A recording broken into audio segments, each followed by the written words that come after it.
নমস্কার বন্ধুরা, আজকের রেসিপিটি একেবারে অন্যরকম। আশা করি আজকের রেসিপিটি আপনাদের অনেক ভালো লাগবে। বাড়িতে যদি টমেটো থাকে তাহলে এই পদ্ধতিতে টমেটোর এই রেসিপিটা একবার বানিয়ে দেখতে পারেন। বাচ্চা থেকে বড় সবাই কিন্তু এই রেসিপিটি পছন্দ করবে। বানাতেও খুব বেশি একটা সময়ের প্রয়োজন হয় না এবং খেতেও হয় দুর্দান্ত। তো চলুন রেসিপিটি শুরু করি।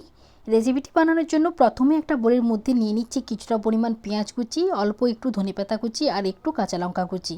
এবার দিয়ে দিচ্ছি হলুদ গুঁড়ো, অল্প একটু ভাজা মশলার গুঁড়ো আর স্বাদ মতো লবণ। এবার এই সব উপকরণগুলো একটু ভালো করে মাখিয়ে নিতে হবে, তাহলে পেঁয়াজের মধ্যে নুনটা ভালোভাবে ঢুকে যাবে। এখন এর মধ্যে দিয়ে দিচ্ছি ডিম। আমি এখানে 3টে ডিম ফাটিয়ে দিচ্ছি, তবে টমেটোর সাইজ অনুযায়ী এখানে ডিমের পরিমাণটা কম বেশি করে নিতে হবে। আমি এখানে মিডিয়াম সাইজের টমেটো নিয়েছি, তাই 3টে ডিমে হয়ে যাবে। তবে আপনাদের টমেটোর সাইজ যদি বড় হয় সেক্ষেত্রে ডিমের পরিমাণটা একটু বাড়িয়ে নিতে হবে, তবে চেষ্টা করবেন মিডিয়াম সাইজের টমেটোটা ব্যবহার করার। দেখুন ডিমটা ভালো করে ফেটিয়ে নিয়েছি। এবার এখানে টমেটো নিয়েছি আর টমেটোটা দেখুন একটু হেলে আছে। তখন কি করতে হবে, টমেটোটা একটু চাপ দিতে হবে আর এরকম হাত দিয়ে একটু প্রেস করলে দেখবেন টমেটোটা সোজা হয়ে বসে আছে। এবার এই উপরের অংশটা একটা ছুরির সাহায্যে কেটে নিতে হবে। এই উপরের অংশটা কিন্তু ফেলবো না, এটা কাজে লেগে যাবে। এবার এই টমেটোর মাঝখানে যে আঁতিটা আছে এটা একটা চামচের সাহায্যে বের করে নিতে হবে, আর এই কাজটা একটু ধৈর্য ধরে করতে হবে। দেখুন সমস্ত আঁতিটা বের করে নিয়েছি, এরকম করে সমস্ত টমেটোগুলো রেডি করে নিয়েছি।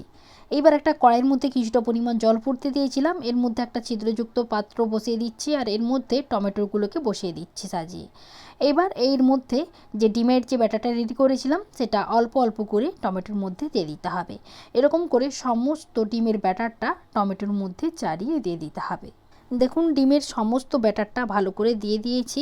এইবার ওপর থেকে টমেটোর ওপরের অংশটা এরকম চাপা দিয়ে দিচ্ছি আর একটা ঢাকা চাপা দিয়ে 4 থেকে 5 মিনিটের মতো হাইটে সেদ্ধ করে নিতে হবে। 4 থেকে 5 মিনিট পরে ফিরে এলাম। দেখুন ঢাকাটা সরিয়ে নিচ্ছি। এইবার সমস্ত টমেটোগুলো ভালোভাবে সেদ্ধ হয়ে গেছে। এই সময় একটা স্টিকের সাহায্যে চেক করে নিতে পারেন। এবার গ্যাসটা বন্ধ করে দিচ্ছি আর টমেটোগুলোকে নামিয়ে নিচ্ছি। এইদিকে একটা ব্যাটার রেডি করে নেব, তার জন্য একটা বোলের মধ্যে নিয়ে নিচ্ছি পেঁয়াজ কুচি, ধনেপাতা কুচি, লঙ্কা কুচি, দিয়ে দিলাম স্বাদ মতো লবণ, হলুদ গুঁড়ো, লঙ্কা গুঁড়ো আর দিয়ে দিচ্ছি গরম মশলার গুঁড়ো। এবার সমস্ত উপকরণগুলো একটু ভালো করে মাখিয়ে নিতে হবে, তাহলে পেঁয়াজের মধ্যে নুনটা ভালোভাবে ঢুকে যাবে এবং পেঁয়াজটা ভালোভাবে নরমও হয়ে যাবে। এখন এর মধ্যে দিয়ে দিচ্ছি আমি বড় চামচের 2 চামচ বেসন আর 1 চামচ কর্নফ্লাওয়ার। কর্নফ্লাওয়ারের পরিবর্তে আপনারা চাইলে এখানে চালের গুঁড়োও ব্যবহার করতে পারেন।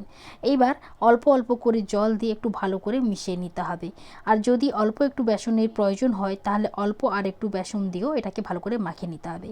দেখুন আমার এখনও কিছুটা পরিমাণ বেসনের প্রয়োজন, তাই এখনও 1 চামচ বেসন আর হাফ চামচ কর্নফ্লাওয়ার দিয়ে ভালো করে জল দিয়ে ব্যাটারটাকে রেডি করে নিচ্ছি। এখানে নুনের পরিমাপটা অবশ্যই ঠিক রাখতে হবে, না হলে রেসিপিটি খেতে ভালো লাগবে না। তবে ব্যাটারটা খুব বেশি পাতলা করলে চলবে না, একটু মোটা রাখতে হবে। দেখুন সব কিছু ভালো করে মিশিয়ে নিয়েছি। এখন এর মধ্যে দিচ্ছি অল্প একটু খাওয়ার সোডা, আর খাওয়ার সোডাটাও একটু ভালো করে মিশিয়ে নিতে হবে। ব্যাটারটা আমার একেবারেই রেডি। এবার যে টমেটোটা সেদ্ধ হয়েছিল সেটা নিয়ে নিচ্ছি আর এর উপরে যে ছালটা আছে ওটাকে ফেলে দিতে হবে, তাহলে রেসিপিটি খেতে বেশ ভালো লাগবে। দেখুন টমেটোর ছালটা আমি সরিয়ে দিয়েছি। এবার টমেটোটা ব্যাটারের মধ্যে দিয়ে দিতে হবে আর 4 সাইড দিয়ে এই ব্যাটারটা একটু ভালোভাবে ঢেকে দিতে হবে। টমেটোটা ঠিক এরকমভাবে রেডি করে নিতে হবে। এইদিকে কড়াইয়ের মধ্যে তেল গরম করতে দিয়েছিলাম, এরকমভাবে টমেটোটা দিয়ে তেলের মধ্যে ছেড়ে দিতে হবে। এইরকম করে সমস্ত টমেটোগুলো ছেড়ে দিতে হবে। আর এই সময় গ্যাসের ফ্লেমটা লো টু মিডিয়ামে রাখতে হবে। খুব বেশি হাই করলে তাহলে ভেতরটা ভালোভাবে ভাজা হবে না, এতে রেসিপিটি খেতে ভালো লাগবে না। গ্যাসের ফ্লেমটা মিডিয়ামে রেখে সমস্তগুলো ভেজে নিতে হবে। দেখুন সবগুলো ভেজে নিয়েছি, আর যখন ঠিক এইরকম গোল্ডেন ব্রাউন কালার চলে আসবে তখন এইগুলোকে তেল থেকে নামিয়ে নিতে হবে। বাড়িতে টমেটো থাকলে একবার এই রেসিপিটা বানিয়ে দেখুন, খেতে কিন্তু ভীষণ ভালো হয়। এরকম করে বাকি টমেটোগুলো ভেজে নিতে হবে।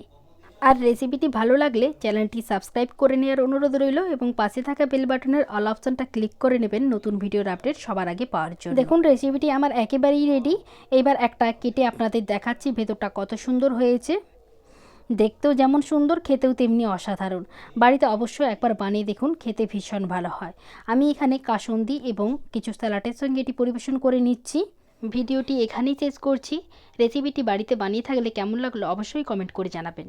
সবাই ভালো থাকবেন, সুস্থ থাকবেন। দেখা হচ্ছে আপনাদের সাথে আবারও অন্য কোনো নতুন রেসিপি নিয়ে।